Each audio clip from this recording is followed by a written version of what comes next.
কোটা এটা হলো পাতাল, এটা হলো পারাদিশ। কোন পারাদিশ? পাতাল কুণ্ড হলো এটা। হিন্দিতে কোন অকাল কুণ্ড। তো অকাল কুণ্ড ওটা ওড়িয়ারে হলো পাতাল কুণ্ড। কোন পাতাল কুণ্ড। ইংলিশ রে হলো বটমলেস পিট। ওকে, বটমলেস পিট ইংলিশ রে। তো এই এই পাতাল কুণ্ডର ଚାବି ପଞ୍ଚ ତୁରି ଫୁଙ୍କିବା ଦୂତଙ୍କୁ ତାଙ୍କର କୁଞ୍ଚି ଦିଆଗଲା। ହାଲେଲୁୟା। ଆଉ ସେଇ ପଞ୍ଚ ତୁରି ଫୁଙ୍କିବା ଦୂତ ତା ହାତରେ କୁଞ୍ଚି ଧରି ପାତାଳ କୁଣ୍ଡକୁ ଆସିଲା। ତାପରେ ଆଉ ସେହି ପାତାଳ କୁଣ୍ଡର ଧୂମ ହେତୁ ସେଇ ପାତାଳ କୁଣ୍ଡର ଧୂମ ହେତୁ ସୂର୍ଯ୍ୟ ପୁଣି ଆକାଶ ଅନ୍ଧକାର ଛନ୍ନ ହେଲା। ସୂର୍ଯ୍ୟ ପୁଣି ଆକାଶରେ ଛନ୍ନ ହେଲା। ପ୍ରଥମରୁ ପଢ଼ନ୍ତୁ, ପୁରା ଅଧାରୁ ପଢ଼ିବ। ସେ ସେହି ପାତାଳ କୁଣ୍ଡ ଫିଟାନ୍ତେ ସେ ସେହି ପାତାଳ କୁଣ୍ଡ ଫିଟାନ୍ତେ ସେଥିରୁ ବୃହତ ଭାଟିର ଧୂମ ପରି ଧୂମ ଉଠିଲା। ଏଇଠି ଗୋଟେ ବଡ଼ ଭାଟି ପରି ଧୂମ ଉଠିଲା। ଆଉ ସେହି ପାତାଳ କୁଣ୍ଡର ଧୂମ ହେତୁ ସେହି ପାତାଳ କୁଣ୍ଡର ଧୂମ ହେତୁ ସୂର୍ଯ୍ୟ ପୁଣି ଆକାଶ ଅନ୍ଧକାର ସୂର୍ଯ୍ୟ ପୁଣି ଆକାଶ ଅନ୍ଧକାରାଚ୍ଛନ୍ନ ହେଲା। ହାଲେଲୁୟା। ଏଇଟା ପାତାଳ କୁଣ୍ଡ। এই পাতাল কুণ্ড যেତେବେଳେ পঞ্চ তুরি বাজিলা, সেই পঞ্চদূত 5 নম্বর দূত আসিকি যেতেବେଳେ পাতাল কুণ্ড খুলিলে, সেই পাতাল কুণ্ডরে কোন উঠুছি? ধୂଆଁ ଉଠୁଛି। ଭୟଙ୍କର ଧୂଆଁ ଉଠୁଛି। କୋଉଠୁ ଉଠୁଛି? ଉପରକୁ ଉଠୁଛି। ଆଉ ସେ ଉପରକୁ ଉଠିବା ଯେତେବେଳେ ସେ ଖୋଲିଲେ, ଧୂଆଁ ଉପରକୁ ଉଠିକି ତାହାକୁ ସୂର୍ଯ୍ୟକୁ ଆକାଶକୁ ପୁରାଚ୍ଛନ୍ନ କରିଦେଲା। ଏତେ ମାତ୍ରାରେ ଧୂଆଁ ଉଠିଲା, ସୂର୍ଯ୍ୟକୁ ଢାଙ୍କି ଦେଲା, ଆକାଶକୁ ଢାଙ୍କି ଦେଲା। କେବଳ ଧୂଆଁ ଧୂଆଁ ଧୂଆଁ ଧୂଆଁ ହେଲା। ତାପରେ ଧୂମ ମଧ୍ୟରୁ ପଙ୍ଗପାଳ ବାହାର ହୋଇ ଧୂମ ମଧ୍ୟରୁ ପଙ୍ଗପାଳ ବାହାର ହୋଇ, ଧୂମ ମଧ୍ୟରୁ ମାନେ ଏ ଧୂଆଁ ମଧ୍ୟରୁ ପଙ୍ଗପାଳ ବାହାରିଲା। ଟିଟିଆ, ହିନ୍ଦୀରେ କଣ କହିବେ? ଟିଟିଆ। এই ধୂଆଁରୁ ପଙ୍ଗପାଳ ବାହାରିଲା। ଏ ପଙ୍ଗପାଳ ବାହାରିଲା। ମୁଁ ଏ ପଙ୍ଗପାଳକୁ ଆପଣମାନଙ୍କୁ ଗୋଟିଏ ପଙ୍ଗପାଳ ବାହାର କରିକି ଦେଖଉଛି, ବଡ଼ କରି। ଗୋଟିଏ ଏଇଟା ଛୋଟ ଛୋଟ ଅଛି, କଳା କଳା ବିନ୍ଦୁ ବିନ୍ଦୁ। ମୁଁ ଏଥିରୁ କରୋଡ଼ କରୋଡ଼ ଟିଟିଆ ଅର୍ଥାତ୍ କରୋଡ଼ କରୋଡ଼ ପଙ୍ଗପାଳ ମାନେ ସେମାନଙ୍କ ମଧ୍ୟରୁ ମୁଁ ଗୋଟିଏ ଆପଣମାନଙ୍କୁ ବାହାର କରିକି ଦେଖଉଛି। এইটা হচ্ছে পঙ্গপাল। বলো। ଧୂମ ମଧ୍ୟରୁ ପଙ୍ଗପାଳ ବାହାର ହୋଇ ପୃଥିବୀକୁ ଆସିଲେ। ଏ ଧୂମ ମଧ୍ୟରୁ ପଙ୍ଗପାଳ ବାହାର ହୋଇ ପୃଥିବୀକୁ ଆସିଲେ। ସେମାନଙ୍କୁ ପୃଥିବୀର ବିଛାର ଶକ୍ତି ପରି ଶକ୍ତି ଦିଆଗଲା। ସେମାନଙ୍କୁ ପୃଥିବୀର ବିଛାର ଶକ୍ତି ପରି ଶକ୍ତି ଦିଆଗଲା। ବିଛାର ଶକ୍ତି ସେମାନଙ୍କୁ ଦିଆହେଲା। ପୃଥିବୀର ତୃଣକେ ହରିଣ ବର୍ଣ୍ଣ ଶାଖକି କୌଣସି ବୃକ୍ଷର ଅନିଷ୍ଟ ନ କରି, ଯେଉଁମାନଙ୍କର କପାଳରେ ଈଶ୍ୱରଙ୍କ ମୁଦ୍ରାଙ୍କ ନାହିଁ, କେବଳ ସେମାନଙ୍କ ଅନିଷ୍ଟ। ଅଟପଟରେ ପଡ଼ିବ ନାହିଁ, ସମସ୍ତେ ବୁଝିଲା ପରି ପଡ଼ିବ। ଧୀରେ ପଢ଼। ପୃଥିବୀର ତୃଣକେ ହରିଣ ବର୍ଣ୍ଣ ଶାଖକି ପୃଥିବୀରେ ତୃଣ କିମ୍ବା ହରିଣ ବର୍ଣ୍ଣ ଶାଖ କୌଣସି ବୃକ୍ଷର ଅନିଷ୍ଟ ନ କରି, କୌଣସି ବୃକ୍ଷର ଅନିଷ୍ଟ ନ କରି, ଯେଉଁମାନଙ୍କର କପାଳରେ ଈଶ୍ୱରଙ୍କର ମୋହର ବାଜିଛି, ମୁଦ୍ରାଙ୍କ ନାହିଁ, ମୁଦ୍ରାଙ୍କ ନାହିଁ, କେବଳ ସେମାନଙ୍କର ଅନିଷ୍ଟ କରିବାକୁ ସେମାନଙ୍କୁ ଅନିଷ୍ଟ କରିବାକୁ ସେମାନଙ୍କୁ କୁହାଗଲା। ସେମାନଙ୍କୁ କୁହାଗଲା। ପଙ୍ଗପାଳକୁ କୁହାଗଲା। ଯେଉଁମାନଙ୍କୁ ମୁଦ୍ରାଙ୍କନ ହୋଇନାହିଁ, ସେମାନଙ୍କୁ ଏ ପଙ୍ଗପାଳ ଖାଇବ, ମାନେ କଷ୍ଟ ଦେବ। Hallelujah, hallelujah. ଏ ପଙ୍ଗପାଳ କେମିତି ପ୍ରକାର? ଇଏ ପଙ୍ଗପାଳ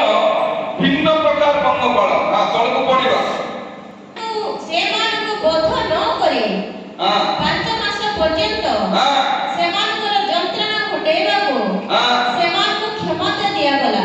ସେମାନଙ୍କୁ ବଦ୍ଧ ନ କରି ଜୀବନରୁ ନ ମାରି ସେମାନଙ୍କୁ ଖାଲି କଷ୍ଟ ଦେବ। କେତେ ମାସ ପର୍ଯ୍ୟନ୍ତ? 5 ମାସ ପର୍ଯ୍ୟନ୍ତ ସେ କଷ୍ଟ ଦେବ। କିଏ? ଏ ପଙ୍ଗପାଳ କଷ୍ଟ ଦେବ। ହାଲେଲୁୟା। ଏ ମୋର ଡଙ୍ଗରିର ଭାଇ ଭଉଣୀ ମାନେ, ଯେତେବେଳେ ପ୍ରକାଶିତ ବାକ୍ୟ ଆମେ ଶୁଣୁଛୁ, ଯଦି ପ୍ରକାଶିତ ବାକ୍ୟ ଶୁଣି ଆମ ଜୀବନକୁ ପରିବର୍ତ୍ତନ କରିବା ନାହିଁ, ଏ ଜଗତର ଅନ୍ଧକାର ଶକ୍ତି ଦ୍ୱାରା ଏ ଜଗତର ଆନନ୍ଦରେ ଆନନ୍ଦ କରିବ, ତାହେଲେ ଏ ପଙ୍ଗପାଳ ଯେତେବେଳେ ପ୍ରଭୁ ଯୀଶୁ ଖ୍ରୀଷ୍ଟ ମହାକ୍ଲେଶ ଦେବେ, ସେତେବେଳେ ଏ ପଙ୍ଗପାଳ 5 ମାସ ପର୍ଯ୍ୟନ୍ତ ତମକୁ ଏ ଡଙ୍କା ଲଗାଇବ ଆଉ କଷ୍ଟ ଦେବ।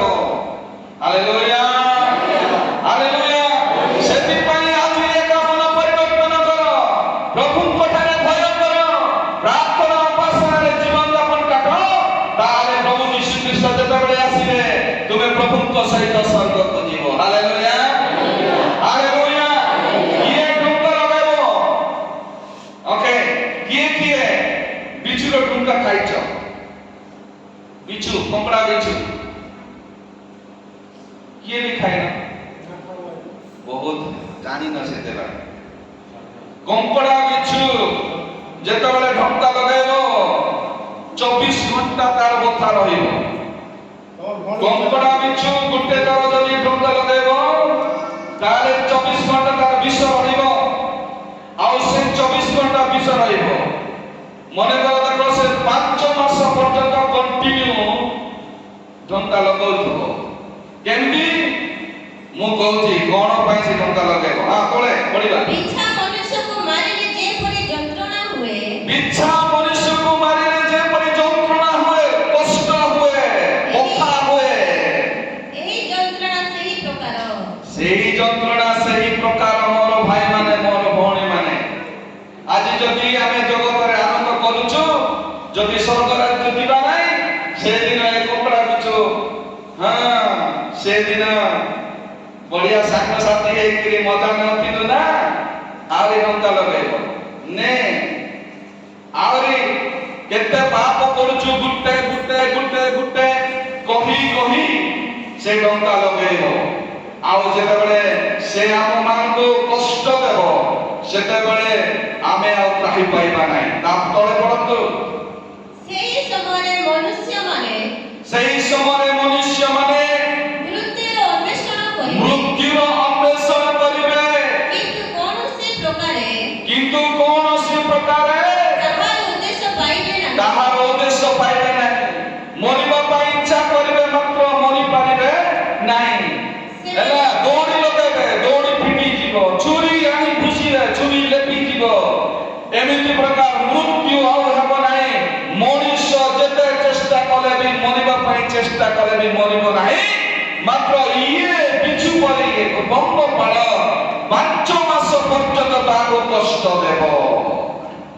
ଯେତିକି ଦୁନିଆରେ ମଜା ନେଇଛ, ଯେତିକି ଦୁନିଆରେ ଆନନ୍ଦ କରିଛ, ଆଉ ପ୍ରଭୁଙ୍କୁ ତୁଚ୍ଛ କରିକି ଆଜି ଦୁନିଆର ରଙ୍ଗ ରସରେ ମାତିଛ, ତମେ ସେଇଦିନ ଜାଣିବ ଯେତେବେଳେ ଇଏ ପଙ୍ଗପାଳ ବିଛୁର ଲାଞ୍ଜ ନେଇକି ଢଙ୍କା ଲଗାଇବ, ସେତେବେଳେ ଜାଣିବ କି ମଜା।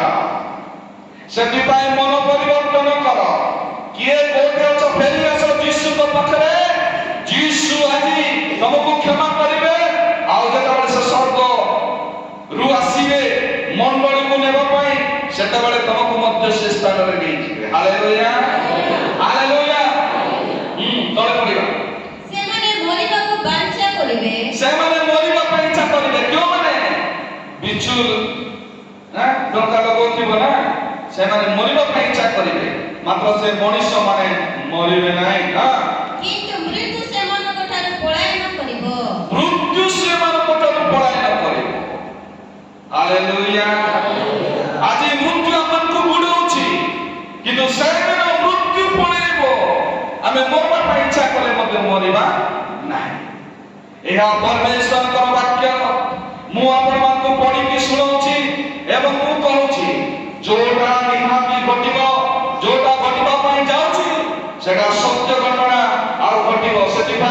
ମୋର ବାପା ମାନେ, ମୋର ମା ମାନେ, ଆମେ ଆସ ଯୀଶୁଙ୍କ ପାଖକୁ ଆସ। ଯୀଶୁଙ୍କ ପାଖକୁ ଆସି ପ୍ରାର୍ଥନା କର, କ୍ଷମା ମାଗ, ପ୍ରଭୁ ମୁଁ ଭୁଲ କରିଛି, ମୁଁ ସାଙ୍ଗସାଥି ହେଇ ଭୁଲ କରିଛି, ମୁଁ ଅନେକ ପାପ କରିଛି, ସେ ସବୁ ମୁଁ ପରିତ୍ୟାଗ କରୁଛି, ପ୍ରଭୁ ମତେ କ୍ଷମା କର। ଆଜି ଅନୁଗ୍ରହ ଫିରେ, ଆଜି ହିଁ ଅନୁତାପ କରି ଯଦି ତୁମେ ଅନୁତାପ କରିବ, ସେ ସବୁ ପାପକୁ ଛାଡ଼ିକି ପ୍ରଭୁଙ୍କୁ ଭୟ କରିବ, ତାହେଲେ ପ୍ରଭୁ ଯେଉଁଦିନ ଆସିବେ ତୁମକୁ ମନେ ପକେଇବେ ଆଉ ସ୍ୱର୍ଗକୁ ନେଇଯିବେ। ହାଲେଲୁୟା। ସେଥିପାଇଁ କହିଛନ୍ତି ପ୍ରଭୁ, ମୁଁ ତୁମମାନଙ୍କ ପାଇଁ ଜାଗା ପ୍ରସ୍ତୁତ କରିବା ପାଇଁ ଯାଉଛି, ପୁଣି ଥରେ ଆସିବି ତୁମମାନଙ୍କୁ ନେଇକି ଯିବି, ମୁଁ ଯେଉଁ ସ୍ଥାନରେ ରହିବି ତୁମେମାନେ ମଧ୍ୟ ସେଇ ସ୍ଥାନରେ ରହିବ। କାହିଁକି? ଏ ବିପଦରୁ ବଞ୍ଚନ୍ତୁ ମୋର ପିଲାମାନେ। Hallelujah, hallelujah.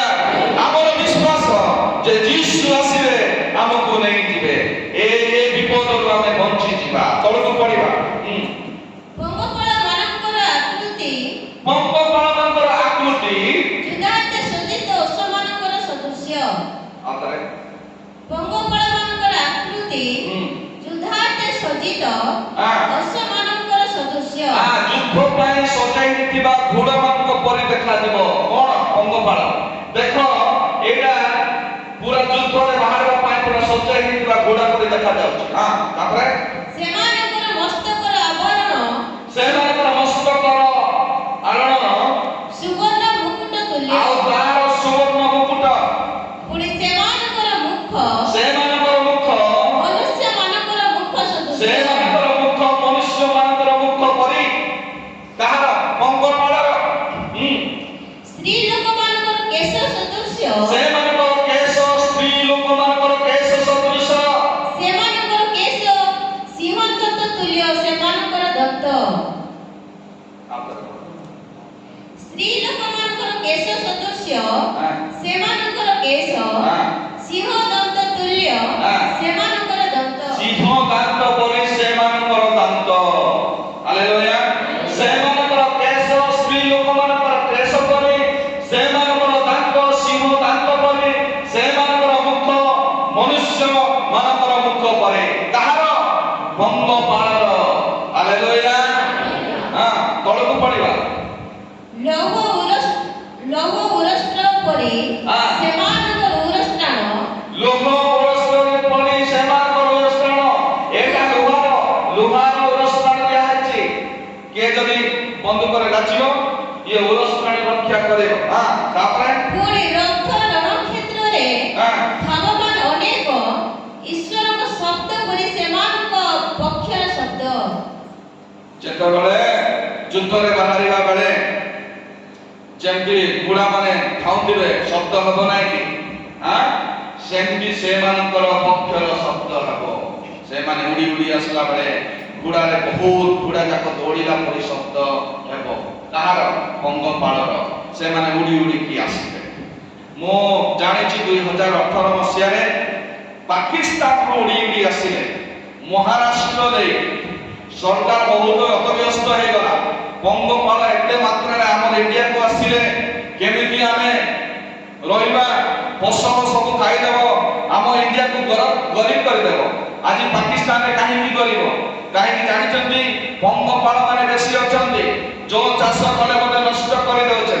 ଯୋଉ ଜାଗାରେ ପଙ୍ଗପାଳ ବସିବ, ଗୋଟେ ଘଣ୍ଟା ଭିତରେ 3 ଏକର 4 ଏକର ସଫା କରିଦେବେ, କିଛି ରଖିବେ ନାହିଁ। ଏତେ ଶକ୍ତି ସେମାନଙ୍କର, ଏତେ ପାୱାର। ସେଥିପାଇଁ ସମସ୍ତେ ଭୟ କରନ୍ତି। 2018 ମସିହାରେ ଯେତେବେଳେ ଆସିଲା ସେ ପଙ୍ଗପାଳ ଇଣ୍ଡିଆରେ ଆଉ ଏମିତି ମହାରାଷ୍ଟ୍ର ଦେଇକି ଆସିଲେ, ସେମାନେ ଭାବିଲେ ଏଟା ରାଜସ୍ଥାନକୁ ଯିବ କି କାଳେ, କିନ୍ତୁ ଭାଗ୍ୟବଶତଃ ସେଠି ମଧ୍ୟ ଗଲେ ନାହିଁ। ସେମାନେ କୁଆଡ଼େ ଗଲେ ମୁଁ ଜାଣି ନାହିଁ। ଏଇଟା ଗୋଟେ ଗୋଟେ ପରମେଶ୍ୱରଙ୍କର ଚିହ୍ନ ଅଟେ।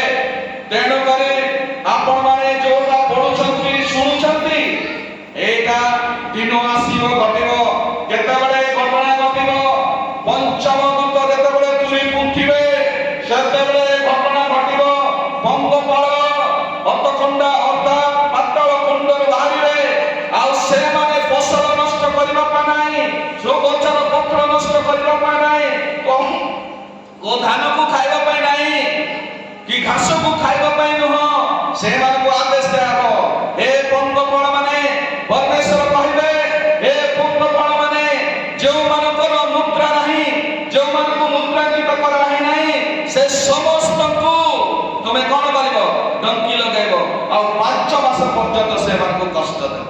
ହାଲେଲୁୟା।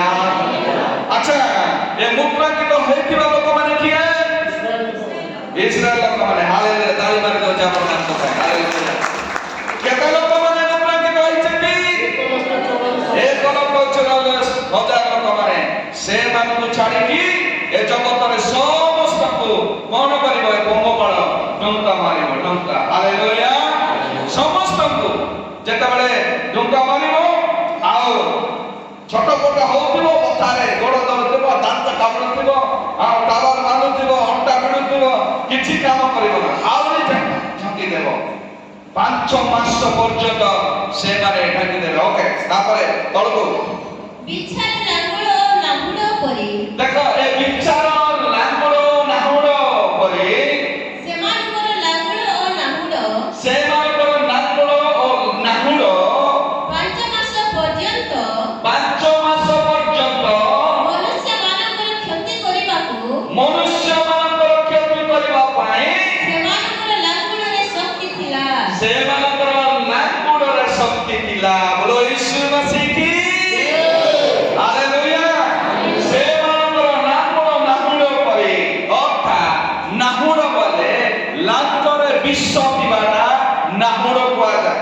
ନାହୁଡ଼ ବୋଲେ ବିଷ, ତ ଏ ଲାଞ୍ଜରେ ନାହୁଡ଼ ବୋଲେ ବିଷ, ଲାଞ୍ଜରେ ବିଷ ଥିବ, ଆଉ ସେ ଲାଞ୍ଜ ସବୁବେଳେ ଲାଚି ଦେବ, ଡଙ୍କା ମାରିବ, ଆଉ ମନୁଷ୍ୟକୁ କଷ୍ଟ ଦେବ। କେତେ ମାସ? ମଉସା 5 ମାସ। ହାଲେଲୁୟା। 5 ମାସ ପର୍ଯ୍ୟନ୍ତ, ଗୋଟେ ମାସ ନାହିଁ, 3 ଦିନ ନାହିଁ, 4 ଦିନ ନାହିଁ, 5 ମାସ। ଭାବନ୍ତୁ, ମନୁଷ୍ୟ ମରିବା ପାଇଁ ଚେଷ୍ଟା କରିବ, ମାତ୍ର ମରିବ ନାହିଁ। ମନୁଷ୍ୟ ଦୌଡ଼ି ଲଗେଇକି ଉଚକେଇକି ମରିବା ପାଇଁ ଇଚ୍ଛା କରିବ, ମାତ୍ର ଦୌଡ଼ି ଫିଟିଯିବ। ଛୁରୀରେ ମାରି ହେଇକି ମରିବା ପାଇଁ ଚେଷ୍ଟା କରିବ, ଛୁରୀ ଲେପିଯିବ। କୌଣସି ପ୍ରକାରେ ତାକୁ ମୃତ୍ୟୁ ହେବ ନାହିଁ। ସେ କେବଳ କଷ୍ଟ ହିଁ କଷ୍ଟ ପାଉଥିବ। ହାଲେଲୁୟା। ଆଜି ସାଙ୍ଗସାଥି ହେଇକି ବୁତଲ ଆଉ ପକଡ଼ା ଆହୁରି ସାଙ୍ଗସାଥି ହେଇକି ଯୋଉ ମଜାରେ କଥା ହେଇକି ଯୋଉ ମଜା ନେଉଛ ନା, ସେଦିନ ଆସିବ। ସେଦିନ ଭୟଙ୍କର ଦିନ, କ୍ଲେଶର ଦିନ। ସେଦିନ ଏ ବିପତ୍ତି ଆସିବା ସମୟରେ ସେମାନଙ୍କୁ ଗୋଟିଏ କଥା କହି କହି ସେ ଢଙ୍କା ମାରୁଥିବ। ତୁ ପ୍ରଭୁଙ୍କର ବାକ୍ୟ ଶୁଣିଲୁ ନାହିଁ ନା, ଢଙ୍କା ମାରୁଥିବ। ତୁ ବୋତଲ ଧରିକି ସାଙ୍ଗମାନଙ୍କ ସହିତ ବସିଥିଲୁ ନା, ପ୍ରଭୁଙ୍କୁ ଜାଣିକି ନାଚୁଥିବ। ହାଲେଲୁୟା। ହାଲେଲୁୟା। ଗୋଟେ ଗୋଟେ ଯେତିକି ପାପ କରିଛ, ଗଣି ଗଣି ସେ କହି କହି ତମକୁ ଢଙ୍କା ମାରୁଥିବ। କେତେ ମାସ ପର୍ଯ୍ୟନ୍ତ? 5 ମାସ ପର୍ଯ୍ୟନ୍ତ। ସେତେବେଳେ ହେ ପ୍ରଭୁ, ହେ ବାପା, ହେ ମା, ହେ ପୁଅ, କିଏ ନଥିବେ, ମରିବା ପାଇଁ ଇଚ୍ଛା କଲେ ମଧ୍ୟ ମରିପାରିବ ନାହିଁ। ଖାଲି କଷ୍ଟ, ଏକା କଷ୍ଟ ପାଇବ। ସେଥିପାଇଁ ମନ ପରିବର୍ତ୍ତନ କର। ମୁଁ କାହାଣୀ କହୁନାହିଁ, ମୋର ମନ ଗଡ଼ କଥା କହୁନାହିଁ। ବାଇବେଲ ପଢଉଛି ଆଉ ମୁଁ ସେଟାକୁ କହୁଛି। ମୁଁ ପ୍ରଚାର କରୁନାହିଁ, ମୁଁ ଶିକ୍ଷା ଦେଉଛି। ସେଥିପାଇଁ ମନେ ରଖନ୍ତୁ, ଇଏ ଯାହା ଯାହା ଲେଖା ହେଇଛି, ବାକ୍ୟରେ ଲେଖା ହେଇଛି, ଗୋଟେ ବିନ୍ଦୁ ମଧ୍ୟ ଲେଶ ହେବ ନାହିଁ। ପ୍ରତ୍ୟେକ କାର୍ଯ୍ୟ ସଫଳ ହେବ। ପରମେଶ୍ୱରଙ୍କର ବାକ୍ୟ ଯେଉଁମାନେ ଆଜି ସୁଧାରିବ, ସେମାନଙ୍କ ପାଇଁ ମଙ୍ଗଳ ସ୍ୱର୍ଗ ରାଜ୍ୟ ଅଛି। ହାଲେଲୁୟା। ହାଲେଲୁୟା। ଏବେ ହିଁ ସମୟ ଅଛି। ଆମେ ମଣିଷ କେତେବେଳେ ଭୁଲ କରୁଛୁ। ଏବେ ଅନୁଗ୍ରହ ପିରିୟଡ଼ରେ ପ୍ରଭୁଙ୍କଠାରେ ପ୍ରାର୍ଥନା କରିକି, ନିଜକୁ ନମ୍ର କରିକି, ପ୍ରଭୁ ମୁଁ ଭୁଲ କରିଛି, ମୋତେ କ୍ଷମା କର। ପ୍ରଭୁ କ୍ଷମା କରିବେ। ତମକୁ ସ୍ୱର୍ଗ ରାଜ୍ୟ ପାଇଁ ପ୍ରଭୁ ପ୍ରଶଂସା କରେ। ତମ ପାଇଁ ମଧ୍ୟ ଘର ପ୍ରଭୁ ତିଆରି କରିବେ। ହାଲେଲୁୟା। ହାଲେଲୁୟା। ପ୍ରଭୁ ଆମ ପାଇଁ ଘର ତିଆରି କରିଛନ୍ତି। ଯିଏ ପରିବର୍ତ୍ତନ କରୁଛି, ତା ପାଇଁ ଘର ତିଆରି କରୁଛନ୍ତି। ହାଲେଲୁୟା। ତା ପାଇଁ ଘର ସଜାଉଛନ୍ତି। କାରଣ ଯୋଉ ଆନନ୍ଦ ସ୍ୱର୍ଗରେ ମିଳିବ, ଏ ଜଗତ ଆମକୁ ଦେଇପାରିବ ନାହିଁ। ହାଲେଲୁୟା। ସେଥିପାଇଁ ତଳକୁ ପଡ଼ିବା। ପାତାଳ କୁଣ୍ଡର ଦୂତ ସେମାନଙ୍କର ରାଜା, ତାହାର ନାମ ଏଭଳି ଭାଷାରେ। ଆଚ୍ଛା, ଆମେ ପରେ ଦେଖିବା। ତ এই ପ୍ରକାର ଦଣ୍ଡ ପ୍ରଭୁ 5 ନମ୍ବର ତୁରୀ ଫୁଙ୍କିଲେ ଦେଖେ। ସେଥିପାଇଁ ଆକାଶରେ ପକ୍ଷୀ ଉଡ଼ିକି ସେ ଯେତେବେଳେ ଶୁଣିଛି ଶବ୍ଦ ଯେ ପୃଥିବୀରେ ବାସ କରୁଥିବା ମନୁଷ୍ୟମାନେ ହାୟ ହାୟ ହାୟ ସନ୍ତାପର ପାତ୍ର। କାହିଁକି ନା ତୁମେ ପ୍ରଭୁଙ୍କୁ ଗ୍ରହଣ କଲ ନାହିଁ, ସମୟ ଥିଲା ତୁମେ ପ୍ରଭୁଙ୍କୁ ଆପଣେଇଲ ନାହିଁ, ଆଜି ତୁମେ ହାୟ ହାୟ ହାୟ। ଯେତେବେଳେ ବାଇବେଲ ଜଣକୁ ହାୟ କହିଦେଲା, ଯେତେବେଳେ ପ୍ରଭୁ ଜଣକୁ ହାୟ କହିଦେଲେ, ସେ ଗଲା ସେ ଭାସିଯିବ, ତାକୁ ଉଦ୍ଧାର କରିବା ପାଇଁ କିଏ ନଥିବେ। ଇଏ ପଙ୍ଗପାଳ ଆସିକି ତାକୁ ଯୋଉ ପ୍ରକାର କଷ୍ଟ ଦେବ, ମୁଁ ଆପଣମାନଙ୍କୁ ଏଟା ପୁରାତନ ନିୟମରେ ପଢେଇକି କହୁଛି। ଆପଣମାନେ ଜୟେଲ ପୁସ୍ତକ ପଢିବା, ଆମେ ଆପଣମାନେ ପଢିବେ ଜୟେଲ ପୁସ୍ତକ 12 ଏଇଟା ସଦାପ୍ରଭୁ ପୁରାତନ ବାକ୍ୟରେ ମଧ୍ୟ ଲେଖିକି ରଖିଛନ୍ତି। ହାଲେଲୁୟା। ସେଇଟା ପ୍ରକାଶିତ ବାକ୍ୟରେ ସମ୍ପୂର୍ଣ୍ଣ କରିବେ କେତେବେଳେ ନା ପଞ୍ଚମ ସ୍ତୁରୀ ବାଜିବ। 5 ନମ୍ବର ତୁରୀ ଯେତେବେଳେ ସ୍ୱର୍ଗଦୂତ ମାନେ ଫୁଙ୍କିବେ, ସେତେବେଳେ ଏ ପଙ୍ଗପାଳ ମାନେ ପାତାଳ କୁଣ୍ଡରୁ ବାହାରିବେ ଆଉ ସମସ୍ତ ମନୁଷ୍ୟମାନଙ୍କୁ କଷ୍ଟ ଦେବେ। ଆଜି ଗୋଟେ କଥା କହିବି, ଘୁଷୁରୀ ସବୁବେଳେ ତଳେ ଦେଖେ, ସବୁବେଳେ ତଳେ ଦେଖେ। ତମେ ଯଦି ଉଡିଆ ବି ଘଷିକିରି ପାଗ କରିକି ଭଲରେ ପାଗ କରିକି କାଟା ଯେମିତି ତମକୁ ପସନ୍ଦ ସେମିତି ଘୁଷୁରୀକୁ ଦିଅ, ସେ ଖାଇବ ନାହିଁ, ସେ ଶୁଙ୍ଘିବ ନାହିଁ। କାହିଁକି ଶୁଙ୍ଘିବ ନାହିଁ? ମାତ୍ର ଆମେ ତାହା ଖାଉଛୁ। ମଦ ବି ଦିଅ, ମୁଠେ ନାହିଁ, ଶୁଙ୍ଘିବ ନାହିଁ। ତେଣୁ ଘୁଷୁରୀ ଯଦି ଛୁଉଁ ନାହିଁ, ସେଟାକୁ ଯଦି ଆମେ ଛୁଉଁଛୁ, ଗୁଡାଖି ହଉ, ଖଇନି ହଉ, ମଦ ହଉ, ଆଉ ଯେକୌଣସି ପ୍ରକାର ହଉ, ଯୋଉଟା ପ୍ରଭୁ ମନା କରିଛନ୍ତି ସେଇଟା ଆମେ କରିବା ନାହିଁ। ହାଲେଲୁୟା। ତମେ ଜାଣିଛ ଏ ଶରୀର ହଉଛି ଈଶ୍ୱରଙ୍କର ମନ୍ଦିର। ଯୋଉମାନେ ଈଶ୍ୱରଙ୍କର ମନ୍ଦିରକୁ ନଷ୍ଟ କରିବେ, ପ୍ରଭୁ ସେମାନଙ୍କୁ ନଷ୍ଟ କରିବେ। କେମିତି କରିବେ? ଏ ବିପଦ ଦେଇକି କରିବେ। ଆମେ ଯେତେବେଳେ 21ଟି ବିପତ୍ତି ଆମେ ଦେଖୁଛୁ, ସେ 21ଟି ବିପତ୍ତି ତା ଜୀବନରେ ବର୍ତ୍ତିବ, ସେ ତ୍ରାହି ପାଇବ ନାହିଁ। ତେଣୁ କରି ଏବେ ସମୟ ଅଛି ମନ ପରିବର୍ତ୍ତନ କରିବା ସମୟ। ହାଲେଲୁୟା। ଉଦାହରଣ ଦେବି, ମୁଁ ଏ ସ୍ଥାନରେ ଅଛି, ମୋ ପାଖରେ ଯୀଶୁ ଅଛନ୍ତି, ଆଉ ଗୋଟେ ଶୈତାନ ଅଛି। ସବୁ ମନୁଷ୍ୟମାନଙ୍କ ମଧ୍ୟରେ ଯୀଶୁ ଅଛନ୍ତି, ଶୈତାନ ଅଛନ୍ତି। ଯୀଶୁ ବି ମୋର ଶରୀର ଚାହୁଁଛନ୍ତି, ଶୈତାନ ବି ମୋର ଶରୀର ଚାହୁଁଛି। ହେଲେ ଯୀଶୁ ବି ମୋର ହୃଦୟରେ ଆସିବା ପାଇଁ ଚାହୁଁଛନ୍ତି, ଶୈତାନ ବି ମୋ ହୃଦୟରେ ଆସିବାକୁ ଚାହୁଁଛନ୍ତି।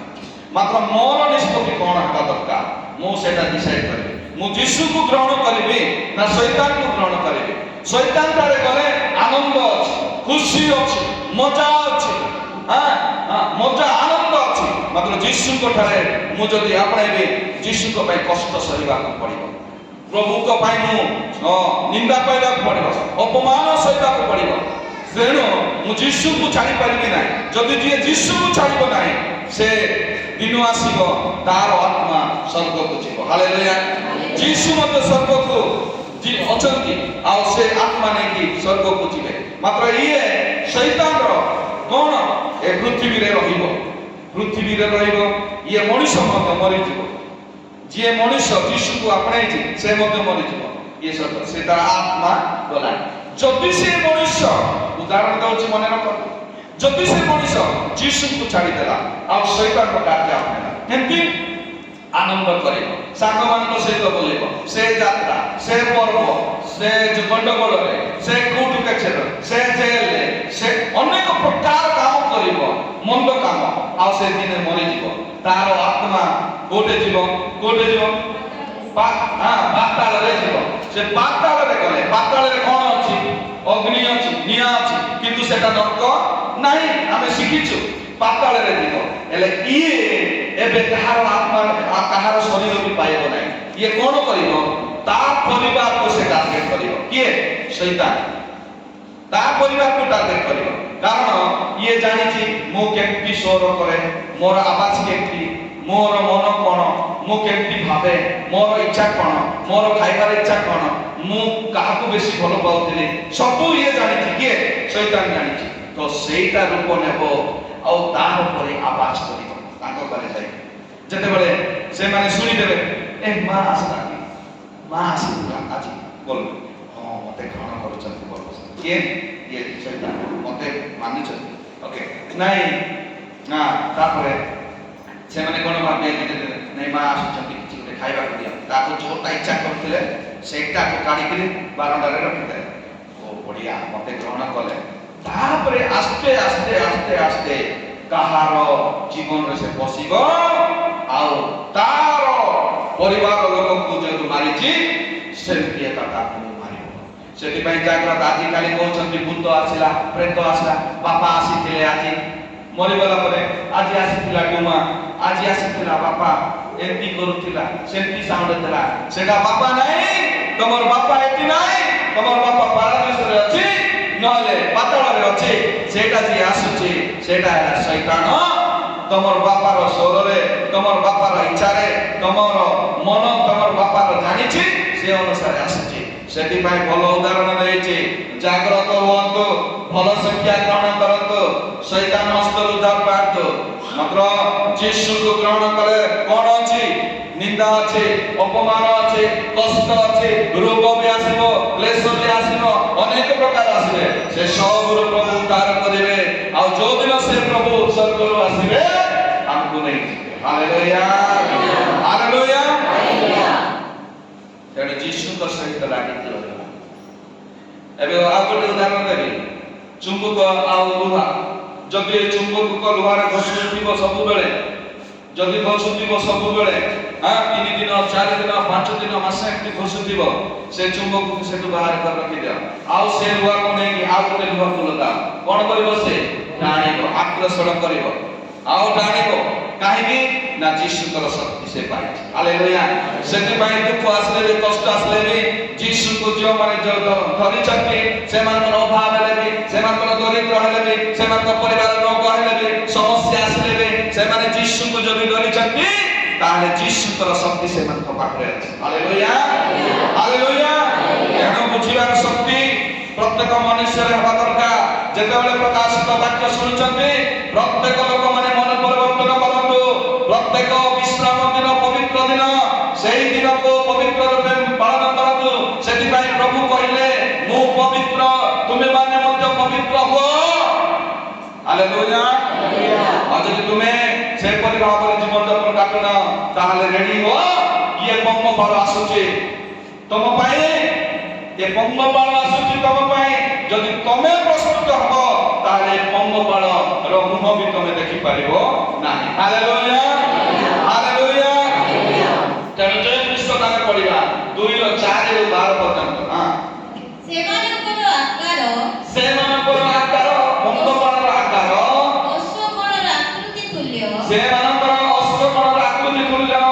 ସେମାନେ ଅଶ୍ୱରୋହୀ ଗଣର ତୁଲ୍ୟ ଦୌଡ଼ନ୍ତି। ସେମାନେ ଯେମିତି ଯୁଦ୍ଧ କ୍ଷେତ୍ରରେ ଘୋଡାମାନଙ୍କରେ ଦୌଡ଼ିବେ ସେପରି ଦୌଡ଼ନ୍ତି। ପର୍ବତ ଗଣର ଶୃଙ୍ଗରେ ରଥ ସମୂହର ଶବ୍ଦ, ପର୍ବତ ଗଣରେ ଶୃଙ୍ଗର ରଥ ଯେମିତି ଦୌଡ଼ନ୍ତି ଶବ୍ଦ ଶୁଭାଯାଏ, ସେମିତି ଶବ୍ଦ ଶୁଭାଯାଏ। ସେମାନେ କୁହନ୍ତି ନୋଡ଼ାଗ୍ରାସକାରୀ ଅଗ୍ନିଶିଖାର ଶବ୍ଦ ତୁଲ୍ୟ। ସେ ଯୋଉ ନୋଡାରେ ଗ୍ରାସ କରିବା ଅଗ୍ନି କେମିତି ସାଉଣ୍ଡ ହେବ, ନୋଡା ପୁଡିଲେ ସେମିତି ପ୍ରକାର ଶବ୍ଦ। ସେମାନେ ଯୁଦ୍ଧାର୍ଥ ଶ୍ରେଣୀବଦ୍ଧ ବଳବତୀ ଗୋଷ୍ଠୀ ତୁଲ୍ୟ। ସେମାନେ ଯୁଦ୍ଧାର୍ଥ ଶ୍ରେଣୀବଦ୍ଧ ଗୋଷ୍ଠୀ ତୁଲ୍ୟ, ଅର୍ଥାତ ପରମେଶ୍ୱରଙ୍କର ସୈନ୍ୟମାନେ। ସେମାନେ କୋଉମାନେ? ପଙ୍ଗପାଳ ମାନେ। ସେମାନଙ୍କ ସାକ୍ଷାତରେ ଗୋଷ୍ଠୀ ଗଣ ଯନ୍ତ୍ରଣା ଯୁକ୍ତ, ସମସ୍ତଙ୍କର ମୁଖ ମଳିନ। ଯେତେବେଳେ ସେମାନେ ତାଙ୍କର ପିଛା ଯୋଉ ଲାଙ୍ଗୁଡ଼ରେ ଯେତେବେଳେ ସେମାନେ ଢୁକା ମାରିବେ, ମନୁଷ୍ୟମାନେ କଣ କରିବେ? ସମସ୍ତେ ଦୁଃଖରେ ରହିବେ, ନା ମରିପାରିବେ, ନା ଜୀବନ ନେଇପାରିବେ। ଏମିତି ଏକା ଛଟପଟ ହେଇକି ସିଏ ପଙ୍ଗପାଳ ଢୁକା ମାରୁଥିବ, ଆଉ ସେମାନେ କଷ୍ଟ ପାଉଥିବେ 5 ମାସ ପର୍ଯ୍ୟନ୍ତ। ତାପରେ ସେମାନେ ବୀରଗଣ ତୁଲ୍ୟ ଦୌଡ଼ନ୍ତି। ସେମାନେ ବୀରମାନଙ୍କ ପରି ଦୌଡ଼ନ୍ତି। କୋଉମାନେ? ପଙ୍ଗପାଳମାନେ। ସେମାନେ ଯୋଦ୍ଧାଗଣ ତୁଲ୍ୟ ପ୍ରାଚୀର, ସେମାନେ ଯୋଦ୍ଧାମାନଙ୍କ ତୁଲ୍ୟ। ସେମାନେ ଯୁଦ୍ଧ କରନ୍ତି, ଗୋଟେ ପରମେଶ୍ୱରଙ୍କର ଯୋଦ୍ଧାମାନେ ଏମାନେ। ସେମାନେ ପ୍ରତ୍ୟେକ ଆପଣା ଆପଣା ପଥରେ ଅଗ୍ରସର ହୁଅନ୍ତି। ସେମାନେ ପ୍ରତ୍ୟେକ ଆପଣା ଆପଣା ପଥରେ ଅଗ୍ରସର ହୁଅନ୍ତି। ସେମାନେ ଆପଣା ଆପଣା ଶ୍ରେଣୀ ଭଙ୍ଗ କରନ୍ତି ନାହିଁ। ସେମାନେ ଆପଣା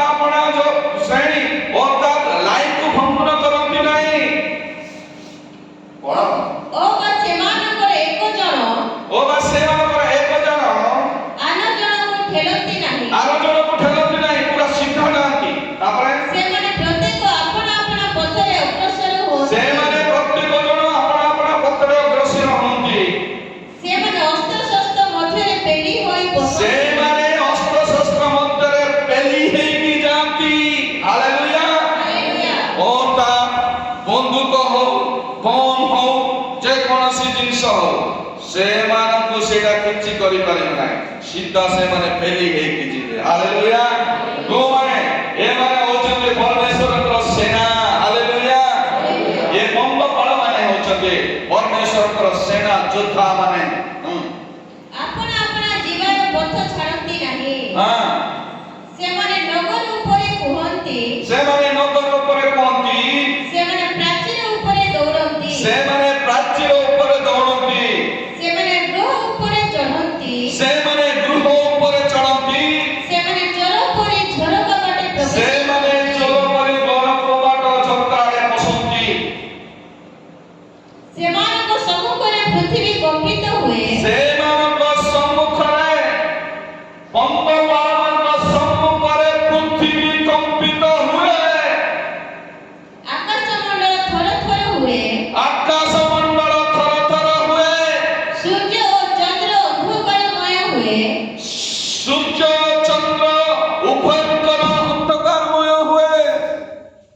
ହାଲେଲୁୟା।